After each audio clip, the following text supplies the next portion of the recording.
सोच के मजा आता होगा मैं पीड़ित हूँ।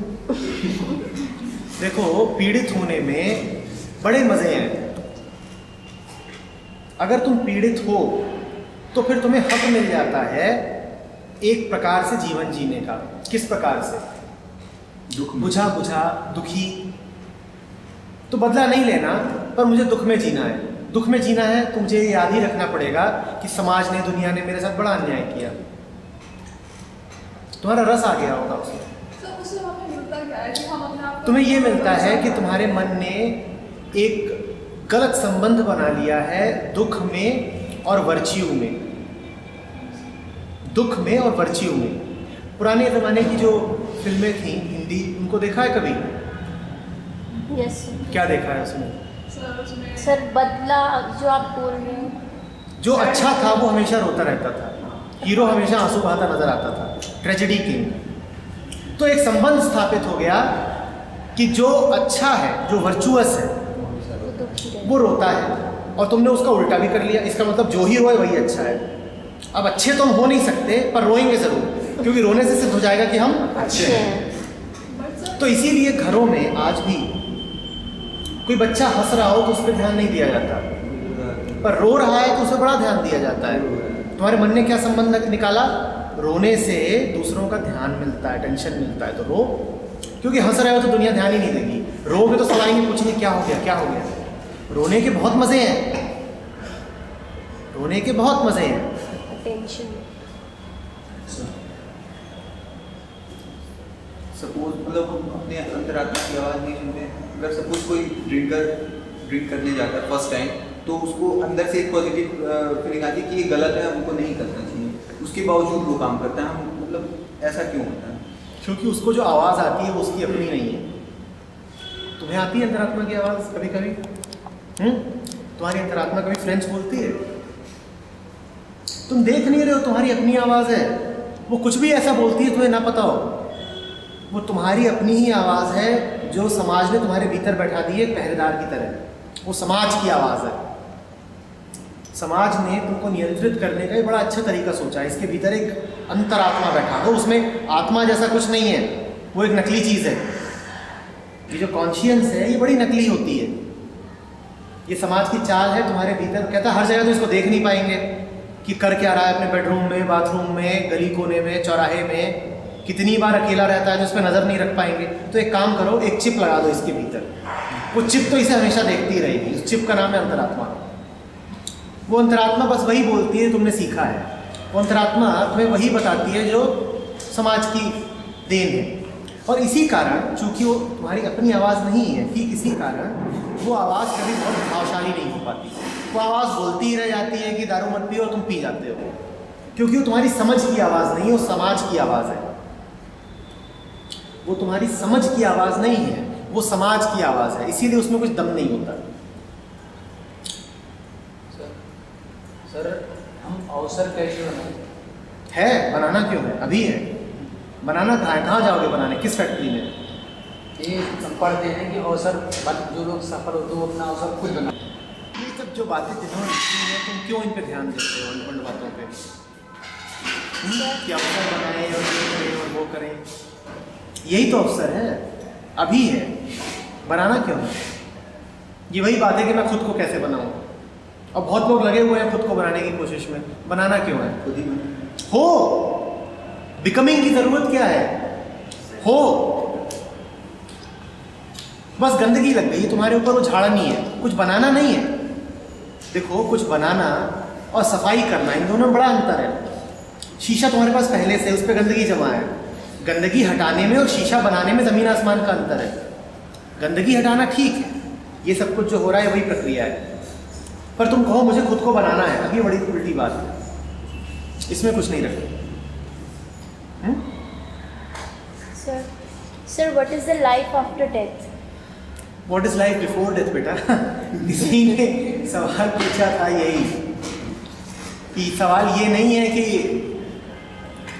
मरने के बाद जीवन है कि नहीं, सवाल ये है कि मरने से पहले भी जिंदा हो कि नहीं। मरने से पहले जीवन को जानो। मरने की, किसी ने पूछा था, कोई कबीर थे,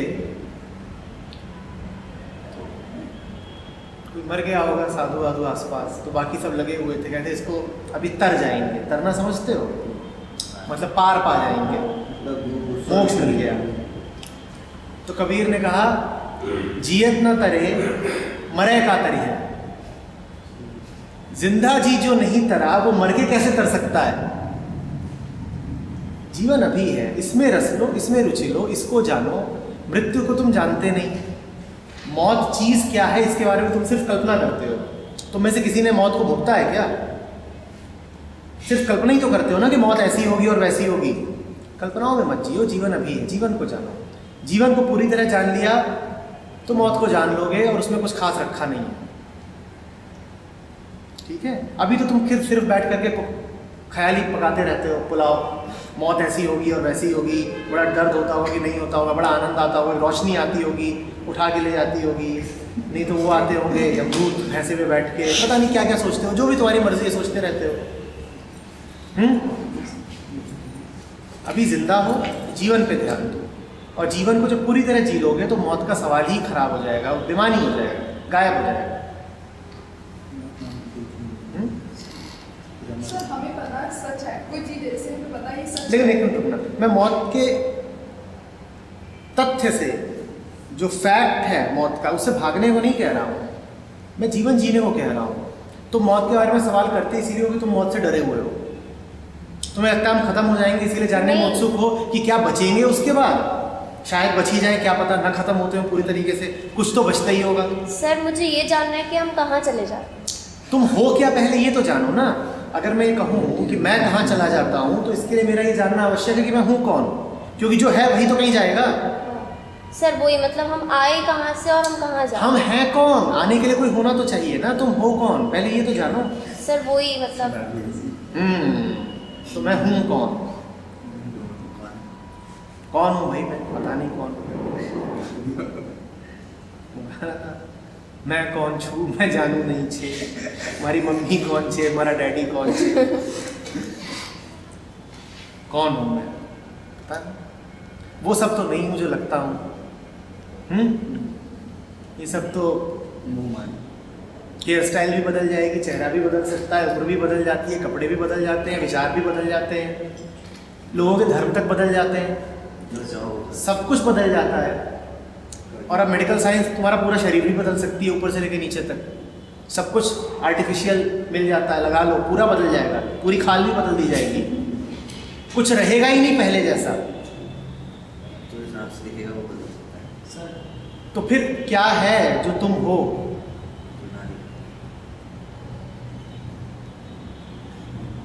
पता करो, गूगल पे सर्च मारो, गूगल से पूछो क्या पता।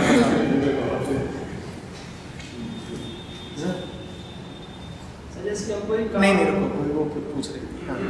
सर हमें पता है कि ये सच है और फिर भी हम उसमें इतना डाउट करते हैं। जैसे देखिए आप हमारे पेरेंट्स हैं, हमें पता है वो सच करेंगे हमारे लिए, हम उनको कभी डाउट नहीं करते, हम उनको कभी डाउट नहीं करते, पर हमारे फ्रेंड्स हैं। अभी कोई सुन नहीं रहा, सच सच बोल ये बात है। या ये लग रहा है कि रिकॉर्डिंग हो रही है, पेरेंट्स कहीं देख न ले। यूट्यूब पे सर्च। फ्रेंड्स वाले बोलते हम उनको कभी डाउट नहीं करते। Emotional attachment. बट जो कोई फ्रेंड होता है हमें पता हो हमारा हमेशा साथ देता है, सच बोलता है, बट फिर भी हम उसमें डाउट क्यों करते हैं?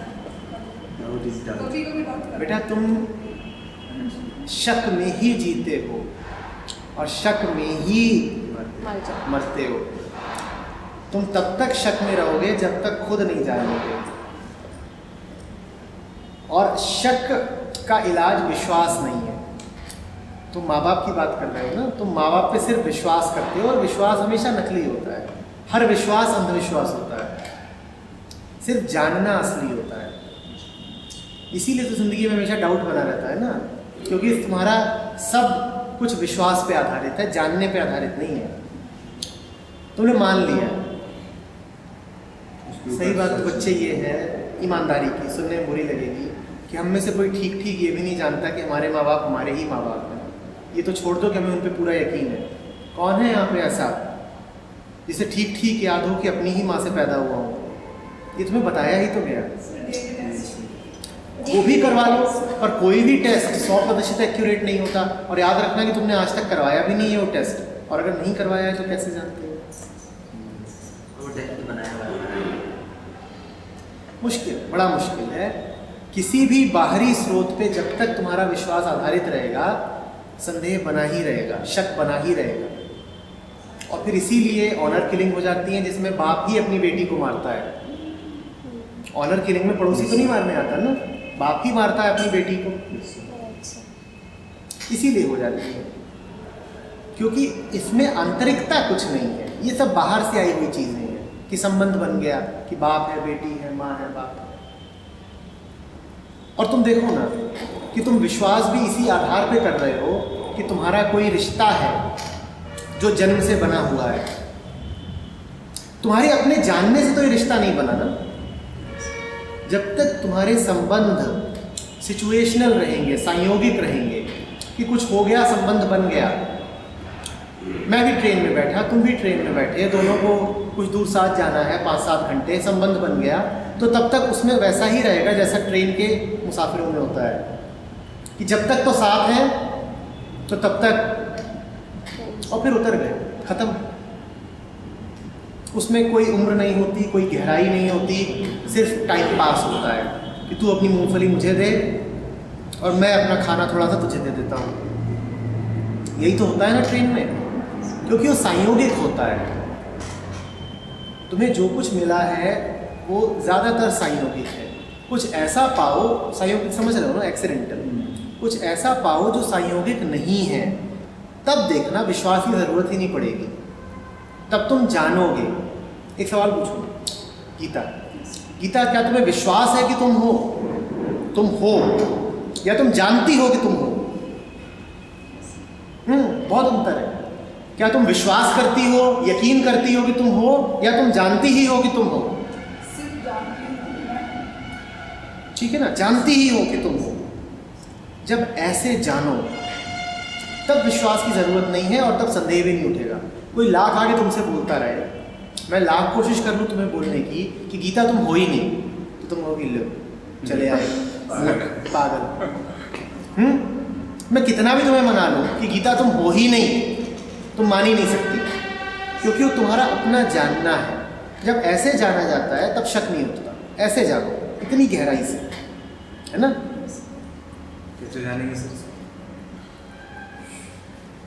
कैसे जानेंगे? वो खुफिया बात है, उसके लिए संडे को मेरे पास आना पड़ेगा।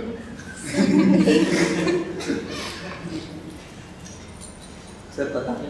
हाँ, एड्रेस वो तुम्हारी मैम तुमको बताएंगे।